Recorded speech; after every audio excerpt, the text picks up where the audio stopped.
profil seorang pedagang muslim, ya. Dia adalah seorang yang bertakwa, dia seorang yang dapat dipercaya, dia tentu saja orang yang pemberani, dan lebih-lebih lagi dia adalah seorang yang mempunyai rasa kasih sayang.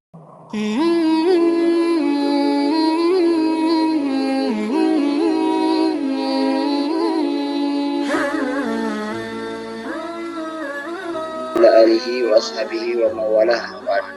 Bapak-bapak yang saya hormati, semoga kita semua dalam keadaan yang sehat walafiat, dilindungi oleh Allah Subhanahu wa taala, diberikan rezeki yang berkah, banyak serta halal, keluarga yang sakinah mawaddah warahmah, amin ya rabbal alamin. Setelah kita bersyukur kepada Allah, kita bersalawat sama-sama kepada Rasulullah sallallahu alaihi wasallam. Allahumma salli ala sayyidina Muhammad wa ala ali sayyidina Muhammad. Semoga dengan syukur dan salawat itu mendapatkan tambahan nikmat syafaat dari Rasulullah sallallahu alaihi wasallam. Baik, Bapak-bapak yang dirahmati Allah Subhanahu wa taala, Pak Khairul, Pak Doris, ya, dan semuanya. Tema kita pada kesempatan kali ini tentu saja tema besarnya adalah fikih muamalah. Nah, fikih muamalah ini tentu saja banyak poin-poinnya sebenarnya, ya. Tetapi kita punya satu prinsip bahwa ekonomi atau perdagangan itu sebenarnya adalah bagian terpenting dari ekonomi itu sendiri. Jadi ekonomi kan banyak, ada produksi, ada konsumsi, ada distribusi. Nah, dari tiga poin itu, berdagang itu atau perdagangan itu masuk menggabungkan, ya.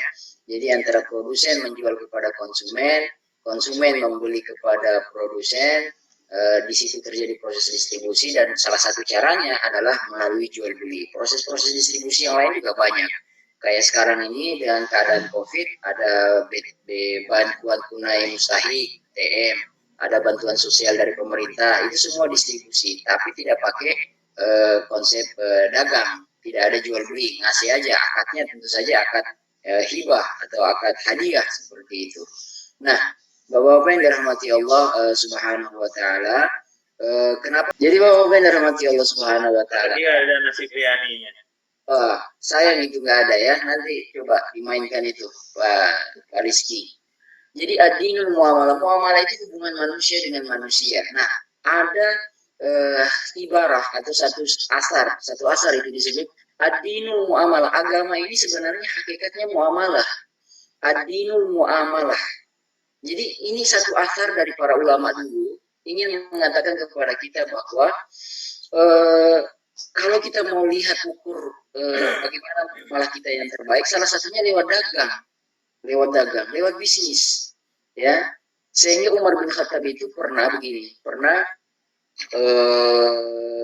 mengatakan begini. Umar bin Khattab pernah mengatakan, orang yang layak dijadikan saksi dalam pengadilan itu, ya, saksi karena saksi itu akan dia dianggap kenal dengan orang yang akan dipersaksikan, betul ya? Ya kan?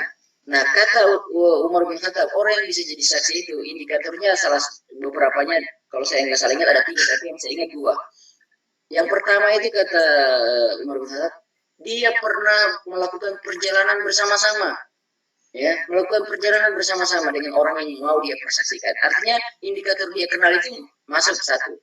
Yang kedua adalah, kata Umar bin Khattab, orang itu bisa jadi saksi adalah kalau dia pernah bermuamalah harta. Jadi muamalah ini kan umum.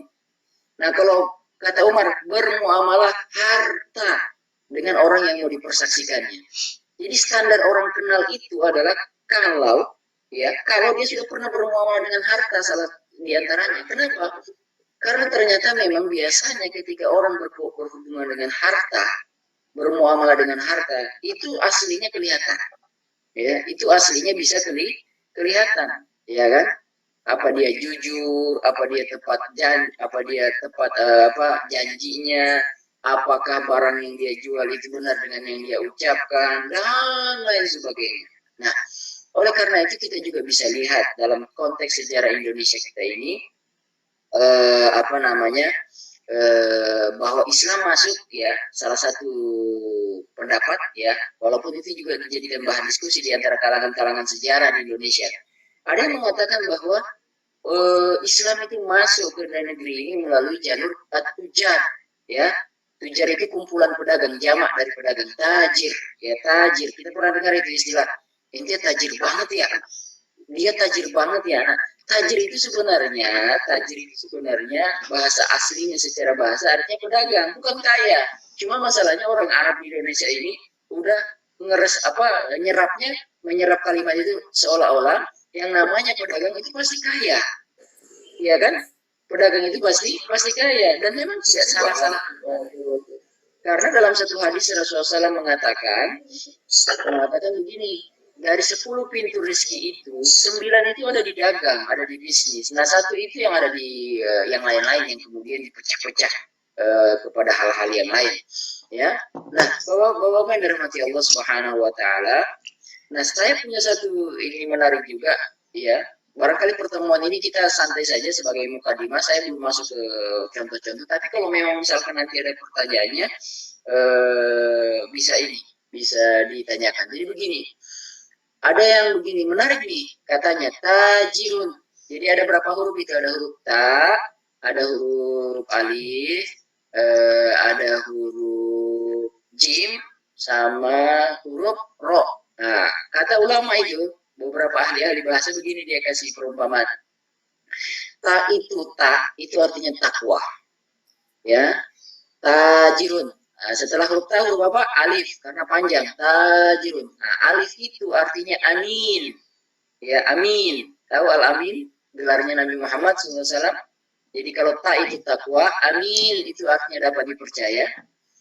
Jim itu artinya Allahumma shalli ala Muhammad. Di sini tertulis jusur. Ya, saya lagi nyari ini apa makna jusur. Tapi kita sebentar lewatin dulu sedikit. Jusur itu artinya adalah oke, ketahuan langsung. Jadi jusur itu artinya bapak-bapak pemberani, ya, pemberani ya. Jusur itu pemberani atau inovasi ya, ke depan dia. Nah, tinggal satu huruf yang terakhir, tajirun. Ro itu apa? Ro itu adalah rohimun. Nah, sifatnya Allah Subhanahu Wa Taala, salah satu sifat Rahman Rahim. Jadi tajirun, ta itu takwa, alif itu amin, jim itu jusur, yaitu pemberani inovatif, ya. Lalu ro itu adalah rohimun, kasih sayang. Bahwa benar mati Allah Subhanahu Wa Taala, barangkali sifat dari huruf-huruf ini memang yang harus menempel pada profil seorang pedagang muslim, ya. Dia adalah seorang yang bertakwa, dia seorang yang dapat dipercaya, dia tentu saja orang yang pemberani, dan lebih-lebih lagi dia adalah seorang yang mempunyai rasa kasih sayang. Nah, Bapak-Bapak dan rahmati Allah Subhanahu Wa Taala. Nah, ini itu poin. Poin yang berikutnya adalah, pernahkah kita mendengar firman Allah Subhanahu Wa Taala di surat At-Taubah ayat 122? Allah Subhanahu Wa Taala berfirman begini. A'udzu billahi minasyaitonir rajim. Walaula nafara min kulli firqatin minhum ta'ifatun liyatafaqahu fid dini waliyunziru qaumahum idza raja'u ilaihim la'allahum yahdharun. Seandainya, sekiranya falaula nafara itu sebagian kelompok, mingkuli dari firqatin, dari kelompok yang besar, ya, masyarakat, minhum ta'ifah, dari mereka itu ada ta'ifah, bagian yang lebih kecil lagi, liyatafaqahu fiddin, kelompok ini urusannya yatafaqqah itu bersungguh-sungguh dalam mencari ilmu fikih. Jadi ada kata yatafaqqah karena ada tasydid di situ, berarti harus dimaknai dengan sungguh-sungguh. Jadi kalau ada tasydid itu pertambahan maknanya adalah sungguh-sungguh. Ya. Kalau faqqaha yufaqihu, yatafaqqah, asli katanya itu faqqaha yufaqihu, orang yang faqih. Tapi ketika tambah lagi huruf ya sama ta, yatafaqqaha, ya, itu artinya proses bersungguh-sungguh dalam mencari. Ya, apa kata Allah? Ya liyatafaqahu fiddin. Mereka itu faqih dalam ilmu agamanya. Jadi agama ini salah satu penopangnya adalah ilmu fikih. Ya, ya, dia bukan ya agama ini kan kita bagi tiga. Ada akidah, ada muamalah, ada akhlak. Nah, muamalah itu diidentikan dengan aturan main, fikih itu, fikhun, produk-produk hukum. Nah, orang kata Allah dalam firman ini harus ada sekelompok orang yang ambil Pak bagian itu. Ya, jadi ada tulisan kawan saya begini, dia tulis sekitar berapa tahun lalu. Dia hitung-hitung. Ini agak sedikit keluar ya, tapi boleh jadi bahan renungan kita. Dia hitung-hitung begini. Semangat menghafal Quran di negeri ini, kalau dia hitung mundur, itu sudah hampir 30 tahun. Ya, kalau dimulai.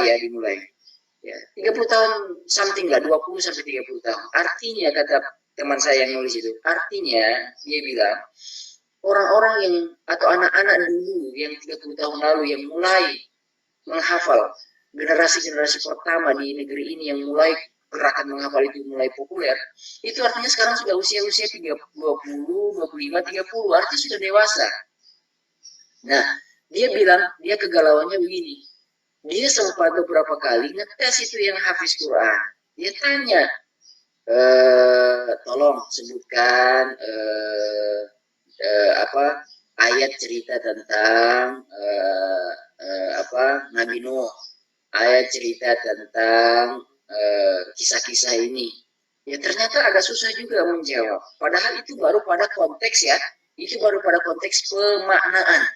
Artinya dia ingin ambil kesimpulan bahwa rupanya, tapi ini belum bisa jadi generalisir, ini baru-baru contoh kasus. Dia kasih kesimpulan bahwa ada orang yang hafal Quran, tetapi dia tidak mengerti makna itu. Dia tidak memahami makna yang dibaca. Nah, itu kan jadi repot juga, ya, agak jadi repot juga. Kenapa? Karena hafalan terhenti pada proses kayak bagus sih, menurut saya memang bagus mesin. Ya, jadi dia menghafal, menyimpan. Kalau di zaman-zaman awal, saya kira memang ini luar biasa.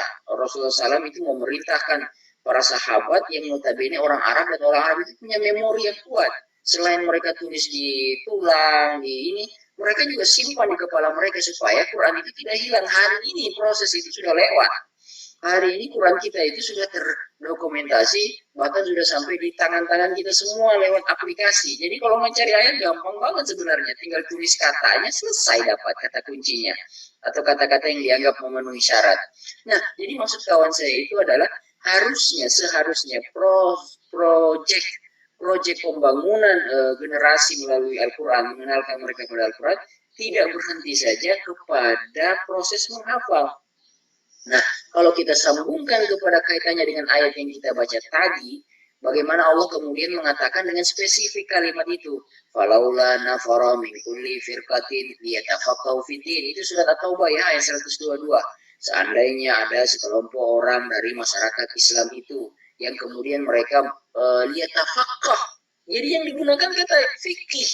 Orang yang turun untuk belajar, untuk proses mengetahui ilmu-ilmu fikih itu. Nah, ilmu bisnis itu masuknya salah satunya di fikih ini, muamalah. Ya, ada ilmu hukum tentang pidana, perdata, hukum keluarga, itu muamalah semua. Hukum keluarga, hukum politik, ya, ada fikih itu kan masuk juga politik itu. Fikih siasat, ya, itu masuk. Terus fikih iktisad tentang fikih ekonomi. Nah, ini masuk juga. Nah, Bapak yang dirahmati Allah Subhanahu wa taala, kenapa harus begitu kata Allah dalam surat At-Taubah 122? Agar liunziru. Kalau mereka sudah jadi ahli fikih, ngerti tentang ayat, ngerti tentang hadis, ngerti penggunaannya, ngerti cara mengkolaborasinya, ngerti dengan konteks kekinian, apa yang harus mereka lakukan? Waliyunziru nazru, memberitahukan, mengabarkan, waliyunziru kaum mereka iza raja'u ilaihim, jika mereka nanti kembali pulang kepada kaumnya, la'allahum yahdharun, agar kaumnya mendapatkan apa istilahnya yahzarun, peringatan. Bapak-bapak dan Allah Subhanahu wa taala, terlepas kemudian dari soal fikih itu tadi, Rasulullah Shallallahu Alaihi Wasallam dalam satu hadis mengatakan, waqad warada fil hadis qaulun Nabi Shallallahu Alaihi Wasallam, talabul ilmu faridatan ala kulli muslim. Menuntut ilmu itu menjadi faridah, menjadi fardun atas diri setiap muslim. Nah, oleh karena itu Bapak-bapak yang dirahmati Allah, kita melihat Umar bin Khattab radhiyallahu anhu, annahu kana yatufu suq, yatufu, tafa yatufu, itu bertawaf, ya, muter-muter alias keliling-keliling. Di mana beliau keliling? Bukan di Ka'bah. Beliau bertawaf as-suq, bertawaf di pasar, muter-muter di pasar, jalan-jalan di pasar. Ngapain? Wa yatribu ba'du tujar, mukulin beberapa pedagang dengan cambuk kecilnya. Wa yaqulu, dan Umar mengatakan begini, la yabi'u fi suqina hadza, enggak boleh kalian jualan di pasar-pasar kami ini, illa kecuali may yufaqihu may yatafaqqah, siapa yang ngerti fikih jual belilah gitu ya. Ya, wa illa, karena kalau dia nggak ngerti ada dua kemungkinan, akalur riba sya'a am abah, dia bisa makan riba suka atau tidak suka, alias terpaksa atau tidak terpaksa, alias sengaja atau tidak sengaja, kan begitu. Nah, ini Umar bin Khattab kemudian memberikan konsep itu. Lalu para ulama sesudahnya di zaman Ibnu Taimiyah kalau saya nggak salah melahirkan konsep al-hisbah. Al-hisbah itu adalah konsep dewan pasar yang hari ini di Indonesia itu kalau kita sebut KPPU ya, komisi apa itu? Sebentar, PPKU ya, komisi pengawasan persaingan usaha. KPPU ya, betul ya, komisi pengawasan persaingan usaha. Persaingan usaha, betul. Iya, tetapi itu juga tidak terlalu lihat giginya ya, gigi maksudnya taringnya ya.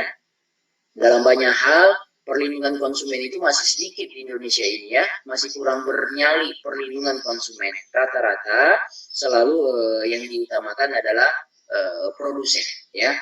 Nah, Bapak-bapak yang dirahmati Allah Subhanahu wa taala, jadi kalimatnya Umar bin Khattab itu ada di Ihya Ulumuddin juz 2 halaman 66. Nah, kita lanjut bahwa kategori yang disampaikan, kekuatan sanad yang disampaikan oleh Umar bin Khattab tadi juga itu ada dikomentari oleh Al-Allamah Al-Albani. Kata beliau ini husnul isnad, hasan al-isnad, jadi isnad sanadnya bagus ya. Ya, dan itu bisa dilihat di Sahih Tirmizi juga. Selain di Ihya Ulumuddin, memang nanti ada yang bilang, Ustaz, Ihya Ulumuddin itu bukan kitab hadis. Ya, enggak, ya, makanya nanti di sini bisa dilihat lagi di Sahih At-Tirmizi, di Imam Tirmizi di juz 1 halaman 151. Bapak-bapak yang dirahmati Allah Subhanahu wa taala. Nah, ini menarik lagi yang berikutnya. Ada satu kitab ya di sini ditulis berkata Ibnu Nujaim Al-Hanafi. Berarti ini Ibnu Nujaim ini mazhabnya mazhab Hanafi. Dia berkata di kitab Al-Bahrul Ra'iq. Ini memang kitabnya mazhab Hanafi, Bahrul Ra'iq. Artinya Bahrul Ra'iq itu laut yang dalam, laut yang dalam. Kata Imam Nujaim begini.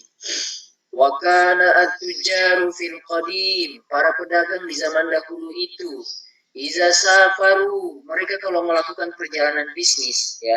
Ingat surat Li'ilafi Quraisy, Li'ilafi Quraisyin ilafihim rihlatash shita'i was-shayf. Itu kan bisnis itu. Para orang Quraisy berbisnis musim dingin, musim panas, kan kok waktunya begitu. Li'ilafi Quraisy ilafihim rihlatash shita'i was-shayf falyabudu rabb hadzal bait. Hendaknya mereka menyembah Rabb pemilik rumah ini. Wa falyabudu rabb hadzal bait alladzi at'amahum min ju', yang sudah memberikan mereka makan dari rasa lapar. Wa amanahum min khauf, dan juga mengamankan mereka dari rasa takut. Loh, hubungannya dengan bisnis rasa takut apa? Oh, jangan salah. Dalam bisnis itu salah satu modal yang juga diperlukan itu adalah ketenangan. Dan Dan ternyata rasa tenang itu, Bapak-Bapak, bukan hanya dalam dunia bisnis. Di kesehatan COVID ini juga begitu. Makanya Ibnu Sina, Avicenna, yang sempat difilmkan oleh orang Rusia. Jadi Bapak-Bapak bisa searching di YouTube. Itu ada film hitam putih.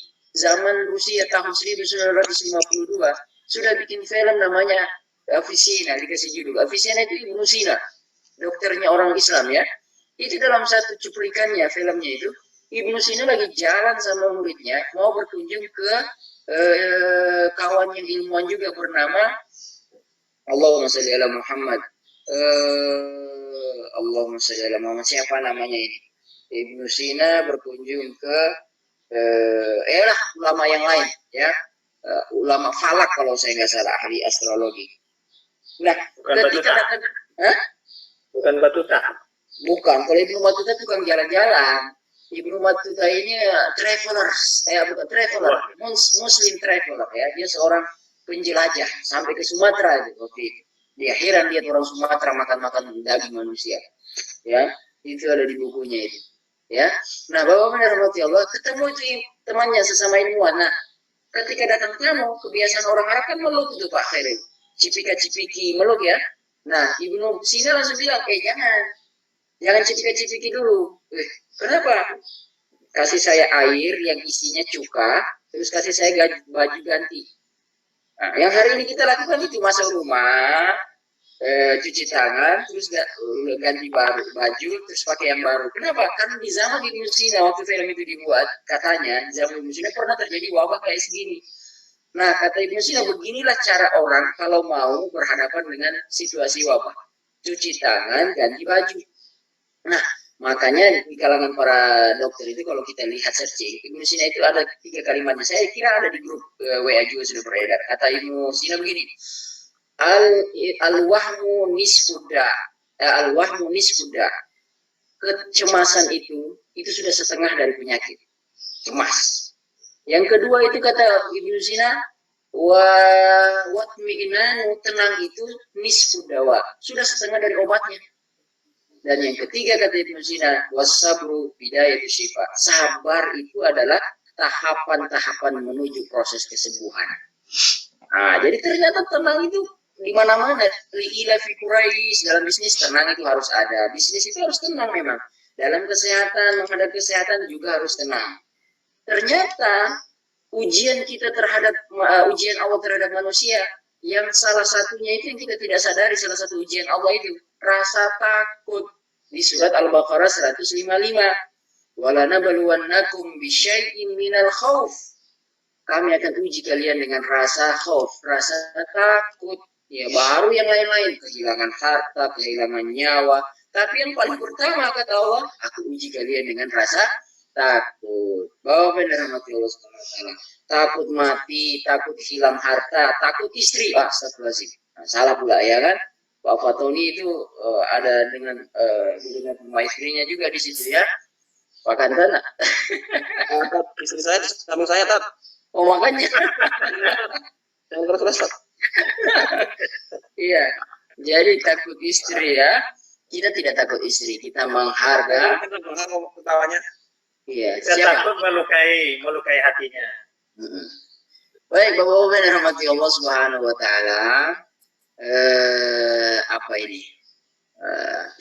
Nah, kata-kata tijarah dalam Al-Quran itu banyak sekali ya kata tijarah, bisnis itu. Dan saya bilang begini, saya punya pemahaman, jangan-jangan Al-Quran ini memang dikhususkan kepada 2 hal yang sering saya gunakan, yang saya coba perhatikan. Al-Quran itu kalau mau ngasih perumpamaan, kalau bukan bisnis, perumpamanya dagang, tijarah, itu pertanian, ya. Pertanian, kalau bukan hewan-hewan, ya. Perumpamaan dalam Al-Quran itu pertanian, hewan-hewan. Makanya saya pernah bilang sama salah satu dosen, kayaknya IPB itu sebenarnya produknya dari Quran semua itu harusnya. Ya, karena bicara pertanian, bicara peternakan, sehingga akhirnya IPB dibuka juga sekolah bisnis akhirnya ya kan. Karena dalam Al-Quran bisnis itu dibicarakan. Salah satunya misalkan surat Al-Baqarah 282. Kata Allah, illa an takuna tijaratan hadiratan tudiruna bainakum falaysa alaikum junahun alla taktubuha. Oh, ini ayat tentang Kalau kalian melakukan bisnis harus dicatat. Kalau nggak bisa, ya apa namanya, kontan cash nggak usah dicatat, langsung selesai saat ini. Lalu ayat yang lain misalkan juga di An-Nisa ayat 29. Ya ayyuhalladzina amanu la ta'kulu amwalakum bainakum bil batil. Hai orang-orang beriman, jangan makan harta sesama kalian. Oh, ini menarik nih ayat ini. Coba lihat. Surat An-Nisa ayat 29 nih. Jadi memang hari ini pengantarnya dulu ini sebagai saya ingin kasih satu pemahaman juga bahwa di An-Nisa 29 menarik ini Bapak. Kita lihat ayatnya ya, An-Nisa 29. Ya ayyuhalladzina amanu, hai orang-orang yang beriman, la takulu amwalakum bainakum. Jangan makan harta siapa itu coba? Lihat terjemahannya. La takulu amwalakum. Jangan makan harta kalian. Loh. Baru setelah harta kalian bainakum, harta kalian dan harta sesama kalian. Ya, bil batil, dengan batil. Jadi ini ada sedikit menarik karena boleh jadi Bapak, boleh jadi kita tidak makan harta orang dengan batil, tapi kita makan harta kita sendiri dengan batil. Cara makan harta dengan batil itu apa? Makan harta sendiri. Ya kita menggunakannya, mengkonsumsinya, memanfaatkannya pada hal-hal kebatilan. Itu, pada hal-hal kebatilan. Kita beli yang berlebihan, kita macam-macam lah, kita mubazir, itu ada. Dan yang menarik lagi itu adalah digunakan, Allah tidak tanggung-tanggung. Antum batil kata Allah kalau kemudian melakukan proses-proses yang tidak semestinya, ya. Oh benar rahmati Allah subhanahu wa ta'ala. Berkata Imam Qurtubi dalam tafsirnya tentang ayat tadi, ya. Oh ya, sorry, ada satu ayat lagi yang saya mau jadikan bahan kita. Allah Subhanahu wa taala mengatakan begini. Saya lagi coba cari terjemahannya. Bapak-bapak bisa bantu saya kalau ada yang pegang Quran terjemahan. Surat Al-Muzammil ayat 20. Ya, sudah. Sudah dapat? Ya. Pakatan? Panjang ini. Oke. Inna inna rabbaka ya'lamu. Bunyinya inna rabbaka ya'lamu. Benar nggak? Nah, coba baca aja terjemahannya. Saya sengaja karena panjang itu saya nggak mau baca lagi biar cepat terjemahannya aja. Coba. Nah, film tes ya, orangnya tidur apa enggak nih ya? Oh iya. Ya, sesungguhnya Tuhanmu mengetahui bahwa engkau Muhammad berdiri sholat kurang dari 2/3 malam atau 1/2 malam atau 1/3-nya. Dan demikian pula segolongan dari orang-orang yang bersamamu. Allah menetapkan ukuran malam dan siang. Allah mengetahui bahwa kamu tidak dapat menentukan batas waktu itu, maka Dia memberi keringanan kepadamu. Karena itu, bacalah apa yang mudah bagimu dari Al-Quran. Dia mengetahui bahwa akan ada di antara kamu orang-orang yang sakit, dan yang lain berjalan di bumi mencari sebagian karunia Allah, dan yang lain berperang di jalan Allah. Maka bacalah apa yang mudah bagimu dari Al-Quran, dan laksanakan sholat, tunaikan zakat, dan berikanlah pinjaman kepada Allah pinjaman yang baik. Kebaikan apa saja yang kamu berbuat untuk dirimu, niscaya kamu memperoleh balasannya di sisi Allah sebagai balasan yang paling baik dan yang paling besar pahalanya. Dan mohonlah ampunan kepada Allah, sungguh Allah mengampuni percaya. Baik, terima kasih Pak Erio. Kalau kita lihat ayat itu di situ disebutkan beberapa profesi atau kegiatan atau aktivitas. Yaitu misalkan di situ disebutkan orang yang bangun malam. Lalu di situ disebutkan orang yang membaca Quran. Lalu di situ disebutkan orang yang yatribuna fil ard, bekerja mencari rezeki di muka bumi. Lalu di situ disebutkan orang yang berjuang di jalan fisabilillah. Nah, oleh karena itu Imam Qurtubi dalam tafsirnya mengatakan Allah menyamakan sallallahu taala fi hadhil ayat. Allah menyamakan baina darajatil mujahidin wal muktasibin al malul halal lin nafaqah ala nafsihi wa iyalihi. Allah menyamakan antara orang yang berjuang di jalan Allah fisabilillah, perang, dengan orang yang muktasibin al-mal, yang mencari harta al-halal, yang halal, linafaqah, untuk nafkah, linafsihi, dirinya, wa iyalihi, dan keluarganya. Ya, maka ini menunjukkan bahwa sebenarnya proses mencari rezeki lewat berdagang ataupun yang lain sebagainya itu bimanzilatil jihad, pada satu level yang sama, yaitu dalam level berjihad. Nah, itu kira-kira yang ingin disampaikan lewat ayat itu. Bapak-bapak yang dirahmati Allah Subhanahu wa taala. Selesailah kira-kira kalau Qur'annya. Bagaimana kalau hadisnya? Apalagi nih banyak sekali. Ini misalkan hadis dari Qais bin Abi Ghazrah. Qala, dia berkata, kharaja alaina Rasulullah SAW. Kami itu Rasulullah SAW keluar kepada kami suatu ketika, kepada kami, wa nahnu nusammi samasirah. Dan kami menamakan diri kami waktu itu sebagai samsara. Samsara itu adalah agen-agen, ya, perantara penjual beli, antara penjual dan pembeli. Waqala, maka Rasulullah SAW ngomong, tiba-tiba keluar di kelompok. Jadi ada kumpul-kumpul, gatheringnya itu agen-agen, ya, para agen. Jadi antara yang menghubungkan penjual sama pembeli. Tiba-tiba Nabi keluar ke kumpulan itu, datang. Langsung Nabi bicara begini. Ya ma'syarat tujar, wahai para pebisnis. Nabi menganggap mereka pebisnis juga. Inna syaitan, sesungguhnya syaitan, wal itsm, dosa, yahdirani al-bai, itu selalu datang, selalu hadir dalam jual beli yang kalian lakukan.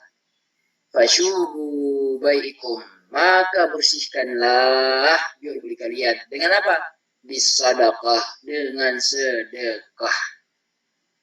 Ternyata menurut Rasulullah SAW, kata Rasulullah SAW, semua hampir mayoritas kata Rasulullah SAW, asyaitan wal itsm, setan dan dosa itu datang menghampiri dalam jual beli kalian. Maka bersihkanlah atau hilangkanlah atau apa istilahnya, buat dia jadi bersih, ya, dengan sedekah. Ya, mudah-mudahan infiltrasi apa namanya, keinginan dari dosa, berbuat dosa dan rayuan setan itu hilang.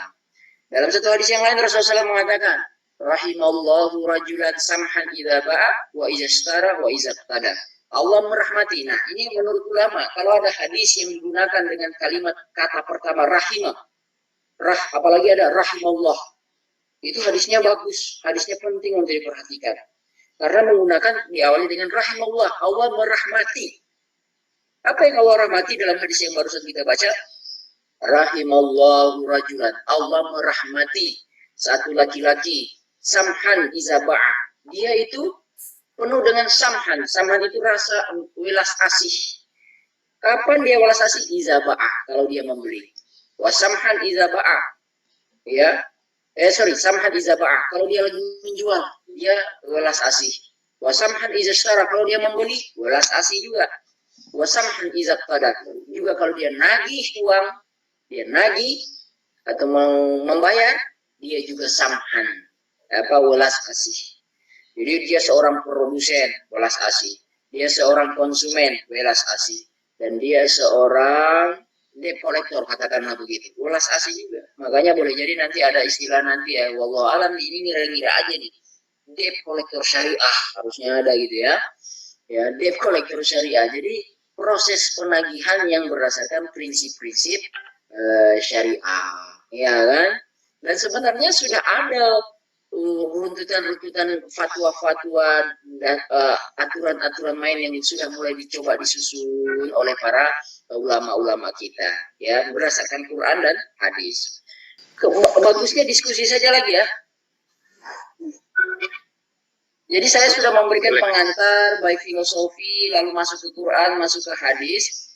Nanti sebenarnya ada poin-poin yang lebih bisa kita dalami pada pertemuan-pertemuan berikutnya. Misalkan nih, babnya itu ada at-tujar minas sahabah, para sahabat yang jadi pedagang. Nanti kita lihat mereka apa namanya, ciri-cirinya, cerita-cerita menarik at-tujar minas sahabah, para sahabat yang berprofesi sebagai pedagang, ya. Itu ada tuh, nanti juga kita akan bahas, misalkan, saya lihat kan daftar isinya ya. Nah, jadi kita tadi sudah membahas yang kita lewatin tadi itu, pertama tentu saja kita bahas bagaimana kaitannya hukum fikih dengan bisnis itu sendiri. Lalu kita sudah lewat tadi pada persoalan ayat-ayat dan hadis. Kita apa namanya, lihat bagaimana relasi atau penafsiran. Nah, kemudian nanti kita masuk para pedagang dari sahabat. Nah, setelah itu selesai, para sahabat yang berprofesi pedagang, nanti kita masuk ke fikihnya. Nah, fikihnya itu nanti jual beli dan syarat-syaratnya. Terus al-kasbul halal, mencari rezeki yang halal. Terus ada dawabitul kasb. Apa dawabitul kasb itu? Dawabit, bagaimana bahasa Indonesia dawabit ini? Dawabit itu adalah aturan-aturan main dalam mencari. Kemudian taufiqul muamalat bil kitabah. Nanti poin berikutnya adalah pemantapan muamalat itu dengan nulis. Kemudian nanti kita masuk al-ishhad alal akad, saksi-saksi dalam akad. Kemudian kita bisa masuk lagi satu poin, misalkan jual beli waktu sholat Jumat. Kemudian kita juga bisa masuk kepada proses ini apa ini? Ada proses zakat, tentang zakat dagang, zakat perdagangan. Kemudian nanti kita bicara juga bagaimana membatasi keuntungan, tahdidur ribhu tujar, membatasi keuntungan pedagang. Lalu nanti kita bicara juga al-arbun fil bai'i jaiz, uang muka, bicara uang muka. Ya. Lalu kita juga akan bicara soal hadis Nabi SAW, la tabi' ma laysa indak, jangan jual yang bukan pada tanganmu. Lalu nanti kita bicara bai'ut taqsid, jual beli kredit. Kemudian kita juga bisa masuk tentang simsarah tadi, agen-agen, ya, dan bagaimana upahnya sama agen itu. Kemudian kita juga bisa masuk macam-macam, banyak sekali ya. Bapak-bapak yang dirahmati Allah Subhanahu wa taala. Tapi sebelum menunggu itu, sekiranya ada yang mau bertanya silakan. Yang mau nanya boleh, Ustaz? Langsung silakan. Ya, Pak Rio bisa langsung ya? Nah, bisa. Ya, Ustaz. Kalau dalam jual beli online itu, Ustaz. Iya. Jadi kan asal usul muamalah itu kan semuanya halal, Ustaz. Kecuali ada hukum yang mengharapkannya. Kalau nggak salah kaidahnya gitu, Ustaz ya. Semua muamalah itu asal hukumnya halal, kecuali ada fatwa atau kaidah yang mengharapkannya, kan itu, Ustaz. Nah, sekarang kan yang lagi marak jual beli online. Jual beli online itu si supply barang. Kita sebagai pedagang itu kan cuma mediator ya, Ustaz, ya. Kita beli barang, kalau yang tradisional kita beli barang, kita ambil barangnya terus kita jual. Artinya kita kan cuma mediator. Nah, dalam zaman modern sekarang ini mediator itu kan tidak harus punya stok gudang. Ya gudangnya, itulah hebatnya online sekarang. Jadi gudangnya di secara produsen, entah di mana gitu, bisa juga di luar negeri. Kemudian pembelinya entah di mana. Jadi dia hanya mediator, orang beli lewat dia. Ya, Tetapi ya pertanyaannya, kan sebetulnya untuk efisiensi ini sangat efisien banget. Satu, sangat efisien. Ya. Yang kedua, si pedagang menjamin barangnya ini sesuai kualitas yang dia tawarkan. Kalau terjadi komplain, dia menjamin akan bertanggung jawab. Gitu. Iya. Berkaitan dengan hadis tadi, hadis Rasul tadi, bahwa jualah barang yang di tanganmu kan gitu. Artinya kita kan harus beli barang dulu, baru kita jual. Kita bisa menjamin kualitas barangnya nih. Nah, gini gimana kaitannya? Nah, berarti itu nanti sebenarnya kita bahas nanti, tapi saya jawab. Begini Pak Khairul, makanya hadis Nabi la tabi' ma laysa indak, jangan kau jual barang yang tidak ada padamu. Itu kan terjemahan harfiahnya namanya, terjemahan secara bahasa. Jangan jual apa yang tidak ada di tanganmu atau yang tidak ada pada dirimu. Nah, disinilah mulai kita nanti akan ada satu konsep kepemilikan. Itu ada namanya kepemilikan hakiki, lalu ada namanya tamlikul hakiki sama tamlikul hissi. Ada namanya kepemilikan hakiki, itu bendanya itu kita pegang, ada kelihatan dengan diri kita, nempel dengan diri kita. Tapi ada juga kepemilikan yang tidak begitu. Misalkan contohnya, sekarang Pak Heru punya tanah kan? Pak Heru punya tanah nggak? Punya. Apakah tanah itu dibawa-bawa? Nih saya punya tanah nih, kalau saya mau jual, kalau Pak Heru mau jual itu, Pak Heru bawa ke mana-mana nih tanah saya? Kan enggak. Yang kemudian Pak Khairul jual itu bawa-bawa ke sana kemari itu adalah sertifikat. Nah, itu namanya kepemilikan hissi atau juga disebut kepemilikan hukumi. Jadi kepemilikan yang berdasarkan hukum. Jadi benda itu memang tidak nampak di tangan, Tetapi ada sama kita buktikan dengan hukum. Nah, masuk kepada online tadi. Bagaimana konsep hukumnya? Apakah orang yang menjadi agen dalam penjualan online itu memang milik dia barang itu? Jelas bukan. Namanya saja dia agen. Nah, kalau begitu apa yang membuat dia jadi boleh menjadi agen? Ini logika saja. Yang membuat dia jadi agen itu adalah izin dari yang mempunyai barang. Nah, makanya ulama mengatakan boleh orang menjadi reseller dalam online itu dengan catatan dia sudah tercatat, terregister. Kalau mau lebih detail, mau lebih keren ya, sebagai agen dari yang memiliki barang aslinya, yang punya barang itu. Begitu Pak Hairul. Ya. Nah, jadi dia diizinkan, silakan Pak jual. Nah, Bapak-bapak kalau jangan salah, di Bukalapak ataupun di platform-platform itu, ini yang ngasih tahu berapa 1 tahun lalu ini informasi yang saya dapat. Saya nggak tahu sekarang berubah. Dia katakan begini, Pak Ustadz, sesungguhnya di platform-platform itu, baru sekian misalkan 100 toko, ya 90 toko itu fiktif semua. Maksudnya fiktif apa saya tanya? Maksudnya dia bilang 90 toko yang sisa itu 10 toko asli, 90 toko itu palsu fiktif. Maksud fiktif apa? Dia bilang begini Ustaz, fiktif itu adalah dia hakikatnya nggak ada barangnya di dia. 90 toko itu. Dia itu taruh gambar di situ atas izin 10 toko yang lain. Yang lain. Makanya kalau kita lihat Bukalapak untuk melihat satu barang, harganya beda-beda nggak? Ya. Iya, jual 10.000, ada yang jual 15.000, ada yang jual 11.000, ya, ada yang jual 9.000, ada yang jual macam-macam. Kenapa? Itu adalah teknik bisnis perdagangan saja dan harganya boleh beda, tergantung kesepakatan saja. Kalau kita mau beli yang 15.000 karena bintangnya 5, enggak. Makanya jual online itu salah satu yang menguatkan itu adalah pertama, kalau kita mau beli ya, wah ketahuan nih Ustaz Salahuddin sering beli ini. Pertama kita lihat bintangnya, lalu kemudian kita lihat ulasan komplain, kan chat pembeli itu konsumen ada di bawah, kita bisa baca, ya ini bagus atau tidak. Tapi juga akhirnya tidak menjamin juga karena ada kejadian. Nah ini menarik tuh, pembelian komen. Jangan salah Pak, itu ada namanya pembelian like sama pembelian komen, jadi dijual beli itu. Pernah kalau kita punya Facebook, pernah nggak kita lihat di Facebook kita, timeline kita itu muncul ada begini, gambar yang menyedihkan, yang mengharukan, lalu tolong berikan like Anda, ya kan? Nah, kalau kita taruh lagi tuh, sudah kekumpul 1 juta like, itu akun yang tadinya akun tentang humanity, tentang kemanusiaan, besok itu bisa dia rubah itu konten-kontennya. Tetapi like-nya sudah ada, sudah banyak.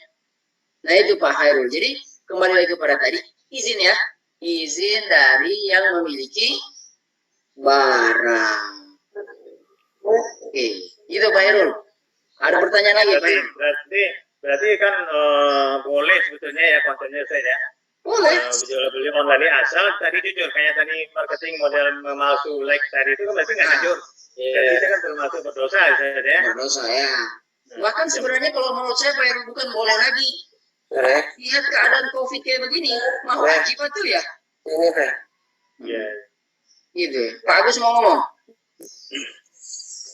Tadi ada pertanyaan dari Pak Sigit ya. Oh Pak Sigit, lewat apa? Lewat chat. Lewat chat. Syarat saya jual beli jasa apakah ada? Atau sama dengan jual beli barang? Oke. Ini nanti pada kita pendalamannya nanti ya Pak Abu Thorik. Tapi begini, syarat saya itu jual beli, saya kira kemungkinan saya prediksi pasti ada ya, jual beli jasa itu ya. Misalkan ya saya lagi mencoba menjawab gitu ya. Misalkan ya syarat saya jual beli jasa satu misalkan, ya jasa yang dijual itu jasa yang sesuai dengan syariat. Nah, mungkin dia jual jasa pijit-pijit, nggak bisa itu. Atau jasa judi online, nggak bisa. Atau jasa pembelian togel nggak bisa. Ya, itu salah satunya. Ya, tetapi memang nanti saya tidak terlalu paham apa bedanya ya, perbedaannya di mana, tetapi kurang lebih jawaban pertama saya, syarat sah jual beli jasa itu insya Allah kemungkinan besar ada. Wallahu alam. Nanti kita dalamin. Saya tidak bisa menjawabnya detail Pak Abu Torik. Ustaz mau tanya dong. Iya. Ustaz mau tanya. Ya. Assalamualaikum Ustaz. Waalaikumsalam warahmatullahi wabarakatuh. Kita terkait sama pembelian penjualan online sekarang yang lagi happening banget nih. Ini tuh kejadian sama kakak saya. Kan sekarang kan kita jualan offline. Kan kakak saya kan dia berniaga di pasar anyar. Nah, sekarang tuh apa ya? Kalau buat orang yang langsung datang ke toko udah agak sulit. Jadi beliau mendalami yang online sekarang. Nah, terkait yang tadi kalau di online itu kan ada yang bilang gimana rating segala macam itu yang bisa menjadi pertimbangan buyer buat belanja di toko kita gitu Ustaz ya. Iya. Kalau masalah kejujuran kan insya Allah lah saya sudah tahu apa betul kakak saya dan pun beliau sendiri yang produksi. Nah pertanyaannya gini, karena beliau sendiri bilang kalau nggak ada bintang loh susah orang buat mau check out ke toko kita gitu. Akhirnya beli bintang sekarang ini bukan beli bintang, enggak, beliau minta kirim ke saya. Jadi saya buat pembelinya gitu, walaupun nggak apa ya, nggak betul-betul transaksi gitu. Jadi beliau minta, ya betul, intinya buat komentar apa. Jadi beliau kirim ke alamat saya, beliau yang bayar, nanti barang sudah terima, beliau ambil lagi. Jadi beliau itu cuma pengen mereview produk beliau gitu. Jadi kalau dari review itu kan bisa menjadikan buyer yang lain. Gimana itu? Nangkap, ya, baik. Itu boleh saja. Saya kira boleh saja karena sebenarnya dari aslinya tidak ingin menipu, bukan ingin menipu, tetapi hanya ingin memenuhi salah satu tantangan proses penjualan hari ini, di mana orang dengan online itu kan tidak bisa lihat barangnya langsung. Nah, salah satu cara mereka untuk melihat itu adalah melalui komentar. Nah, oleh karena itu tugasnya yang memberikan komentar harus jujur. Nah, itu saja, tinggal itu saja, harus jujur apa adanya, tanpa dipengaruhi oleh hubungan-hubungan yang lain gitu. Prinsipnya sebenarnya mau online mau offline, al-amin tadi tajirun huruf yang alif, amin. Nah, amin itu bisa diimplementasikan modern hari ini adalah jujur ketika mereview barang. Gitu. Berarti sah saja saja. Asalkan betul tadi barangnya antum lihat prosesnya, kasih komentar. Kalau barang sih insya Allah ya Ustaz ya, maksudnya barang udah inilah, soalnya beliau main di situ udah puluhan tahun gitu. Cuman buat online ini baru-baru ini aja gitu. Betul. Ya udah, itu berarti saya udah nangkep, itu berarti sah-sah saja. Bismillah. Oke, terima kasih jazakallah Ustaz. Mohon. Ya sama kurang lebih misalkan mau meyakinkan supaya lamaran diterima kan gitu. Iya. Coba. Kalau kita mau melamar, masih ingat dulu waktu melamar? Ingat. Ingat ya, bawa siapa? Melamar pekerjaan apa nih Dad? Lamar istri. Vario coba lagi. Bawa siapa waktu itu datang ke rumah mertua? Ingat. Hah? Halo. Halo ya. Nah, bawa orang kan ya? Betul. Kenapa nggak berani sendiri? Biar orang meyakinkan kita kalau ini tuh calon ibu bagus loh. Nah itu dia. Tapi waktu itu orangnya jujur kan? Insya Allah jujur. Udah nikah juga baru ditanya sekarang. Iya kan? Udah 8 tahun ya Ustaz ya. Kan akhirnya pembuktian juga ya. Gitu. Oke. Pak Fatoni udah buka PC, dia mau nanya barangkali atau nggak tahu Allah. Kumaha yang lain bapak-bapak, Pak Nu, Pak Helmi. Tanya kopi. Saya sebarin ngapun nih Pak. Nggak apa-apa ya. Memang online itu salah satu fungsinya, keuntungannya bisa mengerjakan aktivitas yang lain. Tapi suaranya di unmute. Siap. Saya offline saja. Saya tetap bertanya dengan Ustaz. Ustaz ke Pimpong jual. Iya, iya, iya. Siap. Kan mau sepedaan. Oke. Kalau memang sudah tidak ada, Pak Budi Artono, Pak Budi Rahmat, Pak Handi, Pak Prof, Pak Sidik, Pak Nuh. Ini Pak Nuh ini. Pak Nuh, mau bertarung nggak pagi ini? Ya, Tergantung Ustadz ya. Oh, gitu ya. Lembut sekali suara Pak Nur di situ. Nah, kalau nggak ada yang bertanya, saya masih boleh bertanya nggak? Boleh, siapa tahu menginspirasi yang lain. Ini loh Ustaz, dengan himbauan beberapa ulama sekarang ini dengan kondisi umat yang ekonominya banyak dikuasai oleh yang bukan muslim gitu ya. Jadi akan ada himbauan untuk berbelanja Ya, di toko orang Islam. ya. Walaupun yang memproduksinya itu kebanyakan juga produsennya juga bukan muslim, tapi kalau Itu satu masalah. pedagangnya kan muslim, nah kita Anjurkan dianjurkan untuk berbelanja di toko saudara kita sendiri. Iya. Nah, menurut Ustaz secara muamalahnya ini bagaimana nih? Apa memang sudah demikian kritis atau gimana? Oke, sebenarnya pertanyaan Pak Hairul ini, persoalan beli di toko ini pertanyaan di tahun 19 berapa ya itu? Syarikat Dagang Islam, pernah dengar? Oh ya, Syarikat Dagang Islam itu hadir terbentuk tahun 19 berapa itu? 30-an apa? belum. 1910. Ya, Oh iya, bahkan sebelum Budi Utomo loh. Budi Utomo itu kan 1908. ya 1996 lah. Nah, jadi Syarikat Dagang Islam itu lebih lahir lebih dulu daripada Budi Utomo, istilahnya anak-anak SMA Budut ya, di Jakarta itu ada. Nah, itu isu yang melatar belakangi terjadinya pendirian SDI Syarikat Dagang Islam itu adalah karena persaingan dagang kain batik dengan Chinese. Itu sudah terjadi, sehingga lahirlah gerakan Syarikat Dagang, walaupun pada ujung-ujungnya nanti dia berubah jadi SI, hilang kata dagangnya, ya, Syarikat Islam. Nah, karena sudah masuk unsur politik di situ. Di pertemuan-pertemuan berikutnya hilanglah SDI jadi SI. Nah, jadi maksud saya adalah bagaimana pertanyaannya hubungan ini? Ya boleh-boleh saja. Itu hak-hak kita untuk membeli di mana kita suka. Ya. Bagi yang mau membeli di bukan Islam, ya juga hak-hak dia selama itu jual beli halal ya.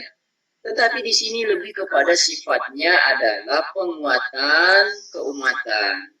Seandainya ya bisa kita membeli barang yang sama dengan harga yang mudah-mudahan juga sama, kalaupun dia mahal tidak terlalu mahal banyak dan masih dalam jangkauan kita, maka ya kenapa tidak kita membeli barangnya itu.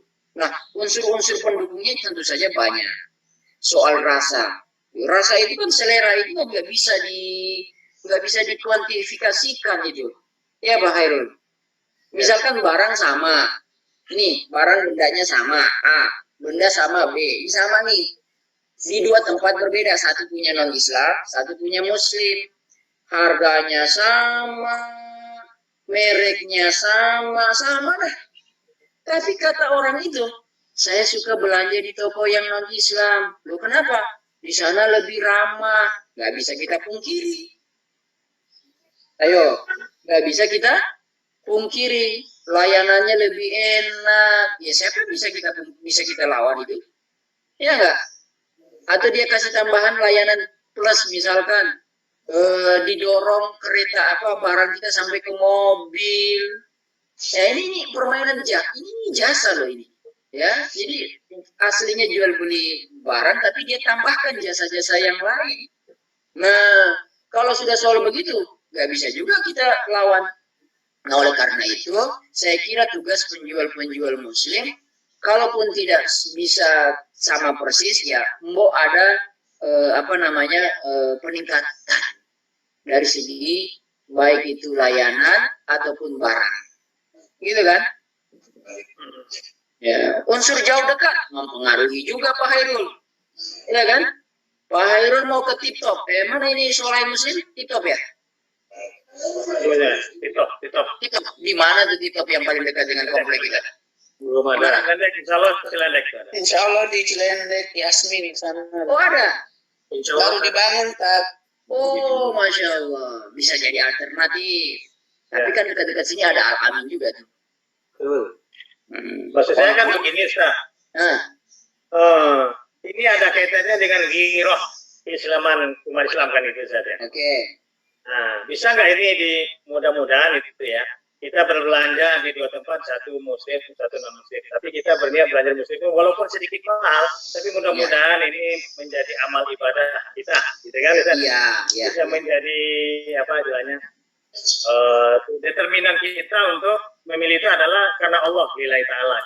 Iya, iya, saya setuju. Jadi Islam kemudian memasukkan unsur-unsur lain dalam proses dunia ini, proses bisnis termasuk.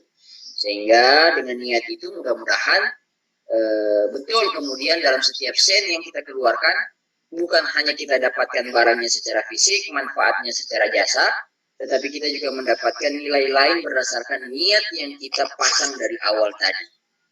Namun demikian, kalau kata pepatah gayung bersambut ya, maksud saya adalah keinginan muslim untuk kemudian berniat seperti itu juga harus ditangkap oleh produsen muslim dengan perbaikan-perbaikan dari segala aspek. Tentu saja kita sebagai konsumen juga tidak boleh menuntut terlalu banyak. Kenapa? Yang namanya produsen, setiap yang dia lakukan itu pasti menuntut modal. Ya enggak? Lalu kita juga tidak bisa misalkan menuntut kamu harus sama layanan kamu dengan sekelas misalkan Carrefour. Masih ada ya Carrefour? Masih. Harus sama dengan Carrefour. Pelayanannya cakep-cakep, tempatnya bersih, canggih. Dia ini pemain lokal gitu loh. Tidak apple to apple. Ya. Kecuali kita kasih dia sejarah yang sama. Nah, pasar bebas itu salah satunya kehambatannya itu orang disuruh bersaing sama, tetapi starting point-nya udah nggak sama. Starting point-nya itu udah nggak sama loh pasar bebas itu. Ya kan, dia dikatakan. Jadi orang yang sudah berjalan berapa tahun lalu dengan infrastruktur, dengan macam-macam, itu udah kuat positioningnya. Ya, dibandingkan dengan yang baru memulai sekarang. Begitu ya, Mas Fajrul ini. Jadi, tetapi oleh karena itu ketika kita sudah mengetahui unsur-unsur ini, kita akhirnya kemudian mengatakan ya sudahlah, Bismillahirrahmanirrahim, saya niatkan bagian dari menguatkan ekonomi umat. Gitu Pak Hairul ya, saya kira bapak-bapak di sini pasti udah paham ujungnya ini sebenarnya. Ya, terima kasih. Tinggal dikuat-kuatkan, ya, anggap sedekah dan lain sebagainya, dan saling mengingatkan saja. Terkadang juga kita mau lagi jalan ke Jakarta, haus, terus tiba-tiba sudah sangat kehausan, tidak bawa air, mau beli tidak ada tempat TikTok. Ya udah yang kelihatan apa? Indomaret. Pada saat begitu, apakah kita bertahan di TikTok, Pak Hairul? Saya berupaya, kalau saya sih, berupaya walaupun mahal, saya belanja dulu di orang kita dulu. Oh, Kagak diniatkan tadi itu karena ya mudah-mudahan dengan itu Allah ganti walaupun sedikit lebih mahal Allah ganti kan. Ya sebenarnya bukan dari konsep mahalnya tapi keadaannya sudah tidak ada tempat lagi, cuma itu anak sudah haus. Iya. Ya oke. Jadi ya banyak unsur pembangun di situ. Baik, saya kira sudah cukup Pak Hairul. Ya cukup. Terima kasih. Ini kajian bersambung ini kelihatannya ya, Tat. Pekan depan kita bahas apa, Tat? Lanjutannya. Ya tadi yang saya sebutkan beberapa itu tema-temanya. Masih melanjutkan series Ini ada buku, ini ada satu bukunya, jadi saya tidak, biar saya nggak repot cari-cari buku lagi tema-tema ini saya selesaikan buku ini dah. Ya, insya Allah Tat. Baik Tat, syukron jazakallah khair Tat atas ilmu yang bermanfaat hari ini, bahwa kita tahu semua bisnis ini salah satu salah satu aktivitas yang disebutkan dalam Al-Quran, dan saya yakin semuanya juga pasti akan melaksanakannya secara sadar atau tidak sadar gitu ya. Yang dibedakan hanya besar atau kecilnya saja. Jadi penting sekali kita tahu tata caranya, fikihnya seperti apa, sehingga tidak salah kita dalam bermuamalahnya, dalam implementasinya. Bapak-bapak sekalian, terima kasih atas kehadirannya. Syukron, jazakallahu khair. Mudah-mudahan kita diberikan kesempatan kembali untuk bisa hadir dan bersama-sama ya mengkaji ilmu terkait ekonomi syariah, dan juga mudah-mudahan ilmunya bermanfaat untuk kita semua, berkah khususnya buat Ustadz yang memberikan kepada kita dan juga buat kita semua yang mendengarkannya. Kita tutup kajian pagi ini dengan doa kifaratul majelis. Subhanakallahumma wa bihamdika asyhadu an la ilaha illa anta astaghfiruka wa atubu ilaik. Mohon maaf ya. Pak Khairul. Ya Ustaz. Tantan.